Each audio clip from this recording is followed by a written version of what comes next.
ಬೃಹತ್ ಕುಂಭಮೇಳದ ನಂತರ ಬಂದ ಮೊದಲ ಯುಗಾದಿ. ಕುಂಭಮೇಳ ಜಗತ್ತಿಗೆ ಹಿಂದೂ ಧರ್ಮದ ಸನಾತನ ತತ್ವ ಸಿದ್ಧಾಂತವನ್ನು ಪ್ರಸಾರಪಡಿಸಿದೆ. ನಾವೆಲ್ಲ ಒಂದು ಎನ್ನುವ ಸಂದೇಶ ನಾವೆಲ್ಲ ನೀಡಿದ್ದು ಅನೇಕರು ಭಾಗವಹಿಸಿದ್ದೇವೆ ಎಂದು ಯುಗಾದಿ ಉತ್ಸವ ಸಮಿತಿಯ ಕಾರ್ಯಾಧ್ಯಕ್ಷ ಮುರಳೀಧರ್ ಪ್ರಭು ಹೇಳಿದರು. ಅವರು ಉತ್ತರ ಕನ್ನಡ ಜಿಲ್ಲೆಯ ಕುಮಟಾದ ಖಾಸಗಿ ಹೋಟೆಲ್ನಲ್ಲಿ ಇಂದು ನಡೆದ ಯುಗಾದಿ ಉತ್ಸವ ಸಮಿತಿಯ ಪತ್ರಿಕಾಗೋಷ್ಠಿಯಲ್ಲಿ ಈ ವಿಷಯ ತಿಳಿಸಿದರು.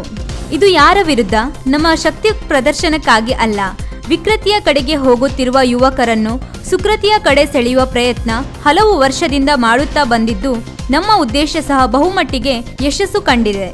ಈ ಸಂಬಂಧ ಮಾರ್ಚ್ 22ರಂದು ಮಹಾಸತಿ ಸಭಾಭವನದಲ್ಲಿ ಸಾಂಪ್ರದಾಯಿಕ ಮತ್ತು ಆಧುನಿಕ ಶೈಲಿಯ ಭಜನಾ ಸ್ಪರ್ಧೆಗಳು ನಡೆಯಲಿವೆ.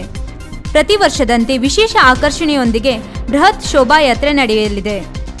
ಮಾರ್ಚ್ 29ರಂದು ಯುಗಾದಿ ಉತ್ಸವದ ಪ್ರಯುಕ್ತ ಶಾಂತಿಕಾ ಪರಮೇಶ್ವರಿ ದೇವಾಲಯದಿಂದ ಆರಂಭವಾಗಿ ಕುಮಟಾ ಪಟ್ಟಣದಲ್ಲಿ ಬೃಹತ್ ಬೈಕ್ ರ್ಯಾಲಿ ನಡೆಯಲಿದ್ದು, ಈ ಎಲ್ಲಾ ಕಾರ್ಯಕ್ರಮಗಳಲ್ಲಿ ಸಾರ್ವಜನಿಕರು ಅತಿ ಹೆಚ್ಚಿನ ಸಂಖ್ಯೆಯಲ್ಲಿ ಭಾಗವಹಿಸಿ ಕಾರ್ಯಕ್ರಮವನ್ನು ಯಶಸ್ವಿಗೊಳಿಸಬೇಕೆಂದು ಅವರು ಹೇಳಿದರು. ಪತ್ರಿಕಾಗೋಷ್ಠಿಯಲ್ಲಿ ಡಾಕ್ಟರ್ ಸುರೇಶ್ ಹೆಗಡೆ, ಜಿಎಸ್ ಹೆಗಡೆ, ಯುಗಾದಿ ಸಮಿತಿಯ ಸದಸ್ಯರು ಭಾಗವಹಿಸಿದ್ದರು. ವೀಕ್ಷಕ ಮಹಾಪ್ರಭುಗಳೇ, ನಮ್ಮ ಚಾನಲ್ ಅನ್ನು ಸಬ್ಸ್ಕ್ರೈಬ್ ಮಾಡಿ, ಶೇರ್ ಮಾಡಿ, ಪ್ರೋತ್ಸಾಹಿಸಿ.